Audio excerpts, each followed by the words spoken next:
Welcome to Life, Lessons, and Laughter with your host, Glenn Ambrose.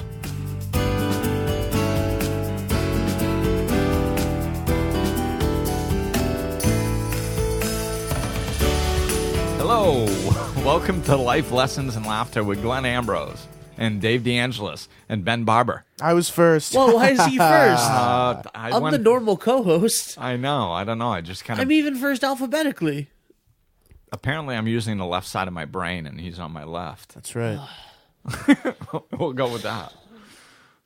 I don't know. Maybe I got excited because he's not usually on. And I'm more special. I figured I'd get him in there right off the bat. No, you get excited for Dave. It's Because I'm exciting. I'm entertaining. Well, anyway, happy holidays, guys. Happy holidays. Happy holidays. Oh, yeah, I'm going to be house band today. Nice. We have a professional house band. Yes. So today we're talking about New Year's resolutions, new beginnings, new starts. 2015, baby. That's coming up. 2015. Oof. 15 years after the millennium. What have you done? Nothing. No. Well, no, I've done most of everything I've done in the last 15 years. Yeah, really. Well, Yeah, being technical. the first 15 are kind of set for you. Yeah. You know, you grow, you go to school, stuff like that. Yep. So we are 4 days away from New Year's. Resolutions are obviously a big thing. Do you have a resolution, Dave? Don't ask me. Well, resolutions are big, especially in my industry. I mean, we're the Life Enhancement Center. That's, personal training, life coaching. It's all about change and moving in positive directions. So New Year's resolutions are big this time of year. And in this time... Of course they're big this time of year. Yeah, it's tough to make a New Year's resolution in June. I mean, What calendar are you following? The Mayan. Yeah. But yeah, so We're in overtime now as far as they're concerned. absolutely. Yeah, we've made it. We're living on borrowed time. Oh.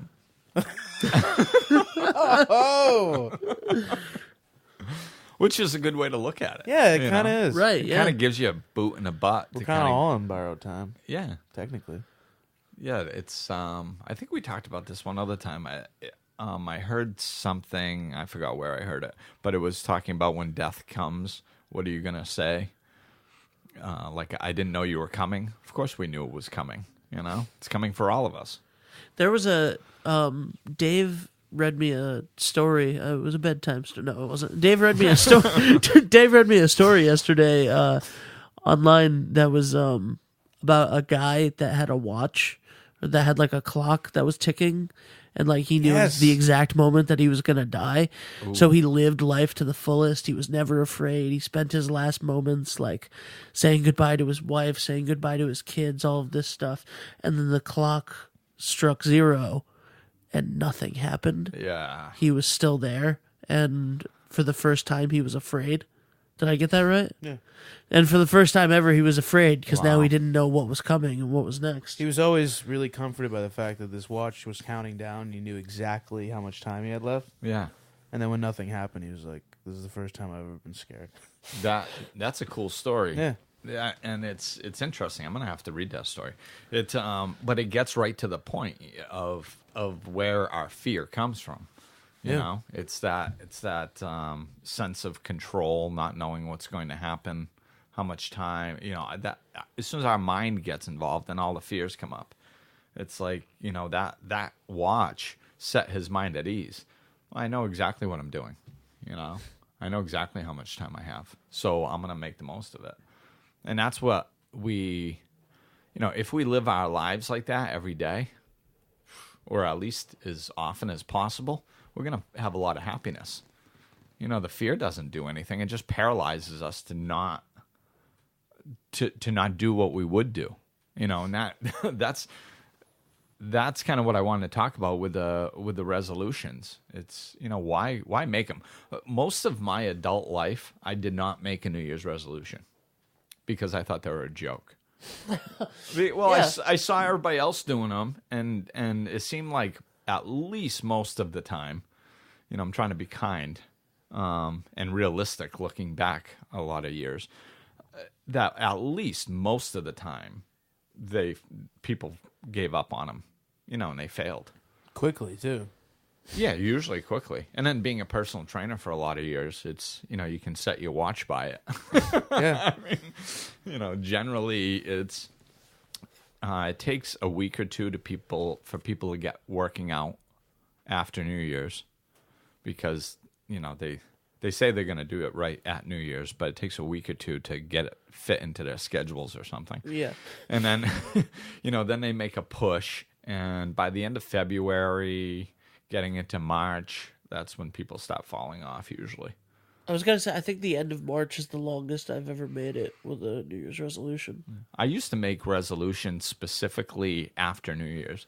Like if I wanted to do something, this was 20 years ago, I would wait, and then like a couple months after New Year's, then I would pick a date and then go for it. That's just being openly defiant. Right, which was just basically my former life. You just summed it up. I would rebel against anything, even if it was imaginary. So why do people make New Year's resolutions? Going back to the story that I told a minute ago and what you were saying about it, it seems to be like one big thing that people would want to make New Year's resolutions for is control. Is to feel like it's a nice moment in time to say this is a new page. Right. And, is it like, and then they can be in control from here on. Like, is there more to it? Is that incorrect? I think there's more to it. I mean, obviously, the people will make resolutions for a lot of different reasons, but there's a portion of it that's just sheer good old fashioned hope. Because I mean, if we look around and look at even all the studies about how happy people are, we are not very happy as a society.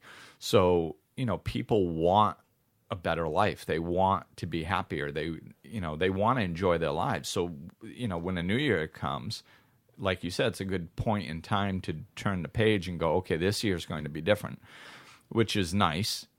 It's hope, and really, as long as you have that hope, then the door is open. When you lose that hope, then you're really in trouble. When you have that hope, that's really all you need to get started. But a lot of people have that glimmer of hope, but that's where they stop.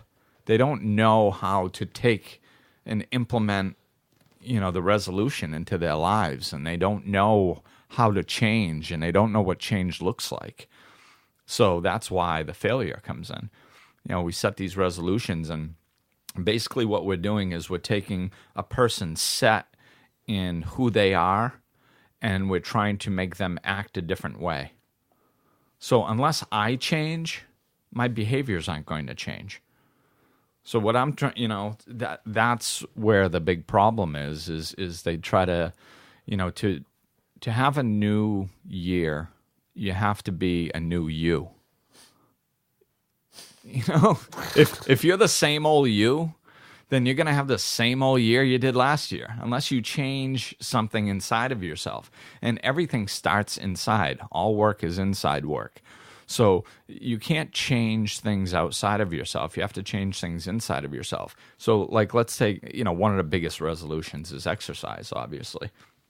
And being a personal trainer, it's a nice thing for me to talk about because I've seen so many examples of it. So everybody says, okay, I'm going to work out. And they say, okay, I'm going to go to the gym. Well, you've done that 10 times in your life, and it's never worked. So why is it going to work this time? Because you said, no, this time it's going to work? Like, that doesn't do anything. Yeah. It's... you haven't changed anything. All you did was yell louder. I'm going to change. No, I'm going to really change. No, I'm going to really, really... like, oh, okay, it doesn't do anything. So you have to change your perspective on things, and you need to set yourself up for success. A lot of times we set ourselves up for failure instead of setting ourselves up for success. Usually the resolutions are just they're either too much to do all at once, or they're just too large of a goal to be realistic to uphold. I have a question. I believe I read that there's a actual like thing that happens in your brain when you make plans to change things, and when you make plans to you make plans to accomplish certain tasks, or I think it goes towards the resolution. Like something in your brain makes you believe that you've done it already. Something. Oh, yeah. And that's why when you sit with like your business partner or somebody and you're like, yeah, I'm going to do this. I'm going to start going to the gym more. I'm going to really get on that project I was meaning to work on. And like, I'm going to really stick to this. Something in your brain basically rewards you like you've already accomplished that task. Yeah. And that's because I think I read that in response to someone going, why at night when I say to myself, all this stuff's I'm gonna do all this stuff and I feel great about it, and then in the morning I'm like, nope. Yeah. It's because your brain actually convinces you that you've done it already. Yeah, well, it fires out the same. Your body physically, like the neurons firing out, the hormones releasing, everything flushing through your body. All that stuff happens the same inside of your body when you're talking about doing something or when you're actually doing it. Yeah. There's no difference. Right. So that's the positive feedback you get from saying that you're going to do things. That's what it is. The endorphins are going through you, going like, yeah, this is good, this is good, this is good. So you are getting that positive feedback physically. But that can be dangerous, can it not? No. I mean, Well, I feel like it is if you're like, yeah, and then in the morning and nothing changes. Right, but the problem is the morning. The problem isn't the night. Right. That's why. Like, I mean, if you're one of the biggest things I try to teach people is that positivity makes you want to do things differently as opposed to negativity. Most people will either unconsciously or consciously think that when they get frustrated enough or when they fail, there's a part of them that almost goes, okay, good, because now I'll really want to do it next time. Like, like it's this, oh, I'm getting closer to really hitting my bottom, so then I'll be forced to change.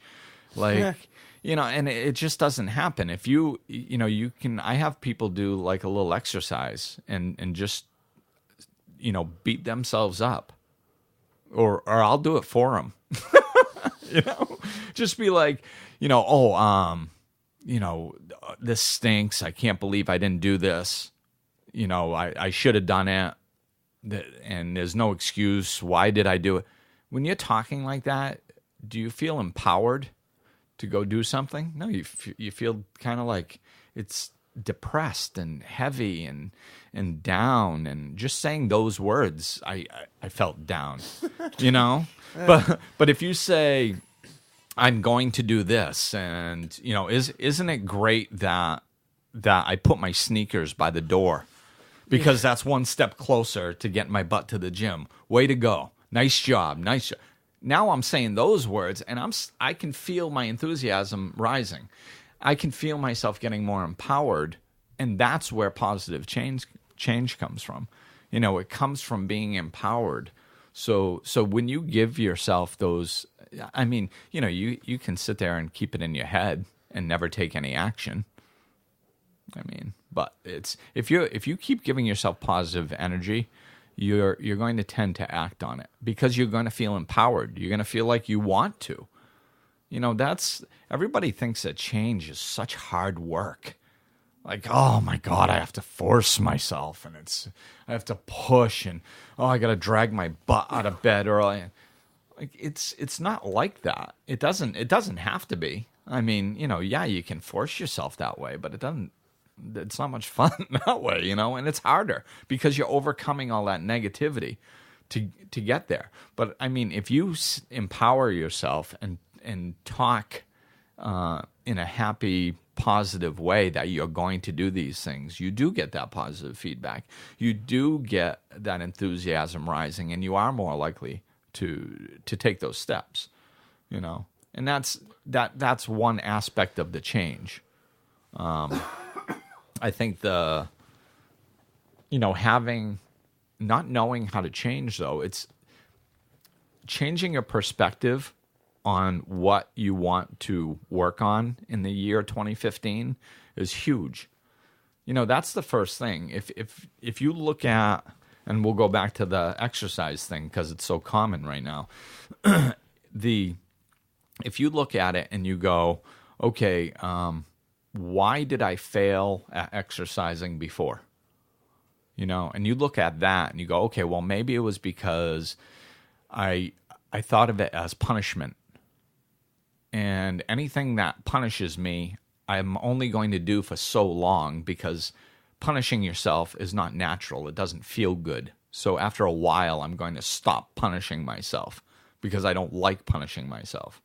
So if I change my perspective and start looking at going to the gym as me time, as something that I can do out of self-love for myself, something that I can do so that in the next 20, 30, 40, 50, 60 years that I'm alive, my body actually functions in a way where I can enjoy and participate in life.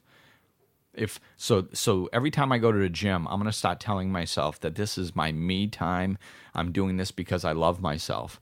And I start giving myself that feedback. Now you're changing a perspective. You're changing yourself. You're changing how you look at things. Now you've got a chance on following through, you know? But people think that they're going to keep their old perspectives, look at the same things the old way, and then all of a sudden somehow be motivated to carry on some new behavior that doesn't even match with who they are. You know what I mean? How's that? It's good. I think that you said a long time ago to me that the Dalai Lama said that I think it was the Dalai Lama. I could completely be butchering this. That like the problem is with Western culture and like dieting and stuff is that like when you're on a diet and you go for the exercise and then you have like cheat days and you look at it as the reward is I get to have a piece of cake on Friday if I do this all well. The problem is looking at the cake as the reward. Well, I know what you're talking about, and there's kind of. Did I get any of that right? Yeah. Well, you it was got like part 3 of it right. years ago. Yeah, there's two good points in what you were saying, and one, the Dalai Lama was talking about the problem with Western culture being the fact that we punish ourselves. So he was talking about the cake, and he said if you look at the cake and you say, no, I'm denying myself that cake. That's what it was. Yeah. So he said, I'm denying myself that cake. So then you're punishing yourself. You're denying. So that's bad, and you can only keep it up for so long until you rebel against it. Whereas if you look at it at that cake and you say, okay, I have a choice to make with this cake. If I don't have the cake, then that's one step closer to a happier, healthier person that I want to be. And I can congratulate myself for that. So I give myself positive feedback for not having the cake. Then it's, you're more likely to keep that up because you're giving yourself self-love. You're giving yourself positive feedback. That you can do forever. Punishing yourself, you can't. You'll rebel against it at some point, Also, I did a little bit of research on the subject that Dave was talking about. I believe what you were referencing was the theory that telling others about your goals is what hinders you. It was a TED Talk that I remember talking about with you a couple years ago by a guy named Derek Sivers. It's called Social Reality. Is the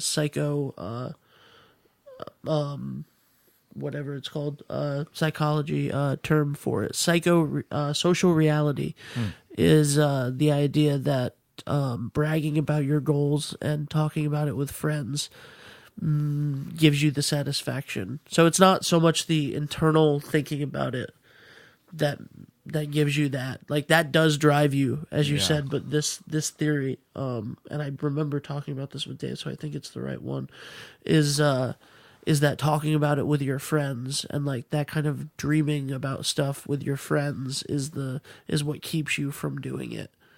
Yeah, and I mean, obviously, without hearing the talk that that we're talking about, I'm just kind of taking a stab in the dark here. But I could see how that would be true, because now basically what you're doing is you're giving yourself, by bragging to others that you're going to do this or that you've done this.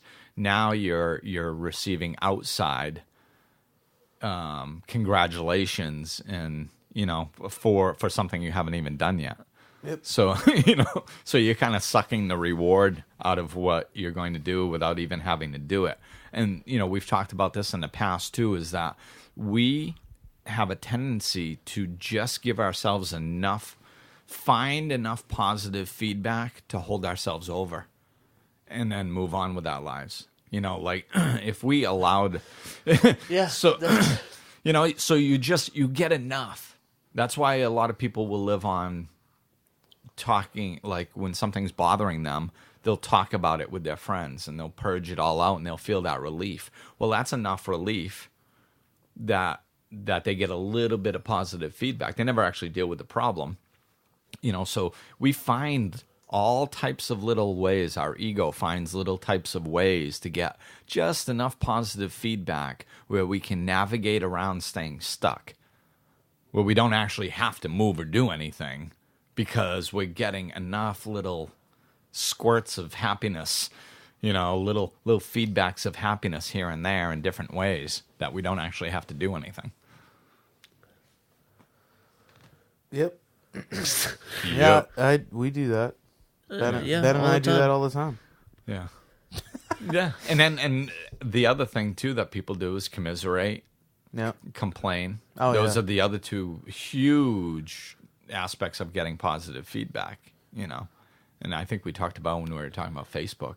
It's like you go out there and be like, oh, can you believe this person did that to me? Then you get 30 people that go, oh, yeah, poor you. You don't need them anyway, and blah, blah, blah. And then so you get reinforcement that you're right. So your ego gets a boost, and then you can just kind of stay stuck. And you never actually deal with the feelings or the issue at hand. Right. It's all... It's all brain trickery. It is. It is. And it's, there's no shortcut to dealing with what we have to deal with. And that's, and that brings us right back to the resolutions. There's no, it's pretty easy to see if your resolution's going to work. Just look back at your last ones. I mean, it's, resolutions really can be a good thing. I mean, it's nice drawing lines in the sand and going, you know what? From here on out, I'm doing this. From here on out, I'm going to live like this. From here on out, this, I've got a goal I'm working towards. That's wonderful stuff. And to use New Year's as a line in the sand, that's wonderful. But don't do the same old thing. Thinking what's the definition of insanity? Doing the same thing over and over, expecting a different result. If they haven't worked in the past, they're probably not going to work this time either. So why don't we do something that's going to make it work? Change your perspective. I mean, I always throw in, talking to a life coach because I am one. But talk to your friends. Get a different perspective. Find somebody that's successful at something, and then try to emulate them. Whatever you want to do. I've never been a big runner. It's just been boring to me. But when I wanted to start running regularly, I talked to people who enjoyed running, who really found enjoyment in running. So, and I'd ask them questions like, "What goes on in your head because I'm miserable. Yeah. You know, so what goes on in your head when you run? Why do you enjoy it? What feelings do you get? What thoughts go through your head? What happens that you while you're out there, and when you come back, you actually enjoyed yourself? You know, and I found out that they, you know, some of them would kind of picture the oxygen running through their cells and firing out their muscles and just feeling that their body was working for them. And it was just this wonderful machine that they were blessed to have that worked for them. And others got lost in nature while they were doing it, really appreciating the nature around them. Others would just let their mind run with thoughts, and they could think through things in a calming way without becoming stressed out about them. So that's what I started doing. When I go out running, I'd start implementing those things. I'd start doing those things that worked for them. And at the end of the day, I never became a full-fledged, hey, I love running. But I was able to go out and enjoy a fair amount of my runs by doing what they did. You know, but what I needed to do was I needed to change my perspective on running. I didn't need to go force myself to go run. You know, if I just said, I'm going to run, 3 times a week, I would have stopped within a couple months, just like everybody else. But I put the time in to try to find out why I would enjoy it. Why, if I don't like doing something, I'm not going to keep doing it. So how can I find enjoyment in this? And, that's one of our biggest keys in the exercise field as well as any other field. Why are you going to enjoy it? If I'm gonna make more money this year. Well, how? By torturing yourself? Because if that's your goal, there's a good chance you're going to fail. And even if you don't fail, what's that look like? You got a ton of money in the bank and you're freaking miserable because you tortured yourself all year. So it's, a lot of it is getting back to the core and finding joy in what you expect, what you're trying to do in your life. So there. That's good. That's a good way of explaining how to actually take your idea of what you want to change and then actually doing it instead of being the classic just saying it. That's really cool. Really analyze it more. Yeah. And think of it more as like, yeah. Yeah, find a joy in it. How can I enjoy this? Yeah, because something that I don't really particularly like. Yeah, why are you doing it? And that's the question you need to ask yourself. People don't think that. They just think I need to do it. Right. They don't think anything into that, and that's why you don't stick with it. Yeah, Michael Bernard Beckwith says something. He uses the same type of thought when he talks about meditation. It just dawned on me. He says the problem that most people have with meditation is they ask how to do it before they ask what it is. Yeah. Right? And it's like you have to understand what it is. People expect just to zone out and be like, wow, I did it. Yeah. I'm meditating now. Everybody says to me, like, I recommend meditation to everyone. And the first thing I always hear is I can't. Like, yeah. I can't slow my mind down. It's like, have you met me? I mean, if anybody has a hard time slowing their mind down, it's me. I mean, I'm going 90 miles an hour regularly. So that's... If I can do it, anybody can do it, So that understanding why you're doing something. So if you can take any of your New Year's resolutions and go, okay, I want to do this. Why? Why do you want to do that? Is it going to make you happier? Is it, it needs to be, you need to be following your joy in some way, shape, or form. Because if you're setting yourself up to punish yourself for the next year and you think you're going to get something good out of it, it's not going to happen. Yeah. There's no happy ending to an unhappy road. So, you need to improve your life. And why is it going to improve? And then you need to give yourself that positive feedback. So if you're going to the gym and you go, oh, okay, well, I'm going to do this so I'm healthier. This is my me time. This is something good for me. Then you can do that. But, if you're going, well, I'm I'm going to work 60 hours a week instead of 40 because I want a boat. You might want to, dive into that and find a different way. Find a different way. Maybe you can work 45 hours a week instead of 60 and get the boat in 5 years instead of 3 years and actually enjoy yourself, for a little bit of time and give yourself some positive feedback along the way. And then take the extra 15 hours a week that you're not working and set that aside for time for yourself. I'm going to go spend, even in this day and age, let's be realistic. Let's set an hour a week that you can just go do something for yourself. Yeah. To show yourself that you care about yourself. Just anything. Go sit in a tub for an hour. Go get a massage. Go get some Reiki. Anything. Just an hour a week. Give yourself that. I mean, that's the type of thing that you're more apt to keep up on. Anything that brings you joy and happiness. And that's what we're talking about most of the time anyway. That's awesome. So, quickly, before we wrap up, this is a quick segment of our show. It's not going to need any discussion today, I don't think. I'll find something to Our discuss. quote of the week deals with resolutions. Always bear in mind that your own resolution to succeed is more important than any other. Abraham Lincoln. Wow. Deep, right? Honest Abe. Honest Abe. Honest Abe dropping some knowledge. Boom. And then he just flashes the deuces and he leaves. Which is my new Goes call. to a play. Yeah. Too soon? Too soon? Too soon. Glenn, where can people find you? Well, my he's new sitting place. right here at the couch. Yeah, I mean, just what's your address here? 1729. No, that's not our address.